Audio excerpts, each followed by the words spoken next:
ফরেক্স ট্রেডিংয়ের জার্নিটা আসলে খুব স্মুথ জার্নি হয় না। আপনাকে অনেকগুলো ফ্যাক্টর আসলে একসাথে মিলাইতে হয় প্রফিটেবল হওয়ার জন্য। প্রথমেই আপনাকে আসলে বেসিকটা জানতে হবে। মার্কেট সম্পর্কে বুঝলেন যে মার্কেট কিভাবে কাজ করে, মানে কি ধরনের মার্কেট আছে, ট্রেডিংটা আসলে কি, কেন আপনি করবেন এবং মার্কেট ক্যাপিটাল কত, মানে মার্কেটে কত ট্রেড হয়, কেন ট্রেড হয়, মানে ওভারঅল পুরা ধারণাটা নেয়া যে কিভাবে আসলে মার্কেটটা অপারেট করে। এটা যখন আপনি জানবেন, এটা জানার পরে আপনি যেকোনো একটা বা ৩টা ৪টা ইনস্ট্রুমেন্ট আপনি সিলেক্ট করলেন। সাপোজ গোল্ড বা বিটকয়েন, যেকোনো একটা বা ২টা আপনি সিলেক্ট করে এটার হচ্ছে ব্যাক টেস্ট করলেন।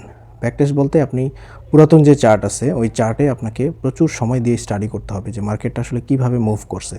আপনি ধরেন 5 মিনিটসের একটা চার্ট ওপেন করে আপনি গত ২ মাস বা ৩ মাসের ডাটা নিয়ে জাস্ট অ্যানালাইসিস করলেন বা দেখলেন যে আসলে মার্কেটটা কীভাবে মুভ করতেছে। তো মার্কেটটা যখন মুভ করা বুঝলেন, তারপরে আপনি একটা ডেমো অ্যাকাউন্ট করলেন।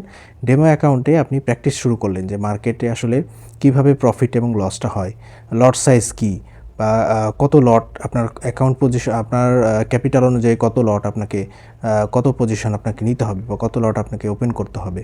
তো এইগুলো সব কিছু শেখার পরে আপনি যখন ফাইনালি আপনি ডিপোজিট করবেন, তখন কিন্তু অবশ্যই আপনি অল্প অ্যামাউন্ট ডিপোজিট করবেন, যেটা আপনি লুজ করতে আগ্রহী, বা আপনি লুজ করলে আপনার কোনো সমস্যা নেই। ধরেন আপনি $10 দিয়ে বা $50 দিয়ে আপনি শুরু করলেন, যেখানে আপনার সেটা চলে গেলে আপনার কোনো সমস্যা হবে না। আপনি আগে থেকেই আপনি ডিসাইড করে রাখবেন যে এটা আপনি শেখার জন্য আপনি ইনভেস্ট করতেছেন, এখান থেকে আপনি প্রফিট চান না।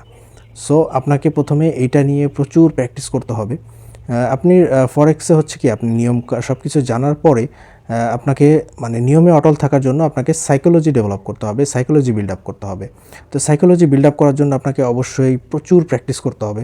আপনি কন্টিনিউয়াস মানে আপনাকে ব্রেক ইভেনে, মানে আপনি লস না করে অ্যাটলিস্ট যদি ২-৩ মাস বা ৬ মাস আপনি ট্রেড করতে পারেন উইদাউট লস, তাহলে আপনি বুঝবেন যে আপনি একজন ট্রেডার হয়ে গেছেন। প্রফিট করার দরকার নেই। আপনি যদি লস না করে ৬ মাস টিকে থাকতে পারেন মার্কেটে, আপনার ব্রেক ইভেনে থাকতে পারেন, বা আপনার যে ক্যাপিটাল সেই ক্যাপিটাল যদি আপনি ধরে রাখতে পারেন, তাহলে আপনি বুঝবেন যে আপনি বড় ক্যাপিটাল নিয়ে আসার মতো ক্যাপেবল আপনি হয়েছেন।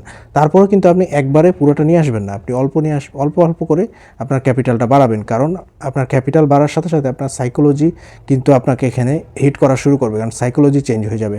আপনার যখন ক্যাপিটাল ছোট তখন কিন্তু আপনার সাইকোলজি একভাবে কাজ করে, ক্যাপিটাল বড় হলে সাইকোলজি আরেকভাবে কাজ করে।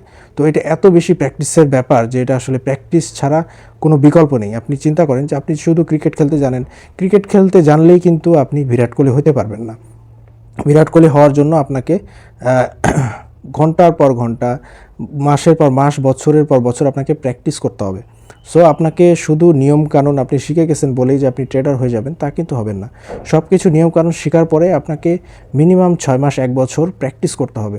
তারপরে যখন প্র্যাকটিস করে আপনি নিজের উপরে কনফিডেন্ট পাবেন, তারপরে আপনি আপনার ক্যাপিটাল মানে অ্যাকচুয়াল ক্যাপিটাল নিয়ে ট্রেড করা শুরু করবেন। তারপরেও আপনার অনেক ইস্যু আসতে থাকবে, যেটা আপনাকে ধীরে ধীরে আপনি ইমপ্রুভ হতে থাকবেন। আপনার ফল্টগুলো আপনার নোট করতে হবে যে আমার সমস্যাগুলো কী। তো সমস্যাগুলো কী নোট করে আপনাকে সেগুলো ইমপ্রুভ করতে হবে, যে আমি পরবর্তী যখন ট্রেড করব সেটাতে সেই ট্রেডে যাতে আমি এই ধরনের সমস্যাগুলো ক্রিয়েট না করি। তো আপনাকে প্রত্যেকটা প্রবলেম আইডেন্টিফাই করতে হবে। আপনার সাইকোলজি সম্পর্কে বুঝতে হবে যে আপনি কখন হচ্ছে আপনার ইমোশন কন্ট্রোল হারায় ফেলেন, কখন আপনি অ্যাগ্রেসিভ হয়ে যান, এই জিনিসগুলো আপনাকে খেয়াল রাখতে হবে। তো আপনি যখনই আপনি বুঝতেছেন যে আপনি অ্যাগ্রেসিভ হয়ে যাচ্ছেন বা আপনার কন্ট্রোল হারিয়ে ফেলতেছেন, তখন আপনাকে ট্রেডিং স্টপ করে দিতে হবে। আপনার মিনিমাম একটা লস লিমিট রাখতে হবে, যে একদিনে আপনি এত বেশি, এর চেয়ে বেশি লস হলে আপনি সেদিন আর ট্রেড করবেন না, কারণ আপনার সাইকোলজি ডিস্টার্ব হয়ে যায়। আপনি যখনই লস করেন তখনই কিন্তু আপনার সাইকোলজি ডিস্টার্ব হয়ে যায়।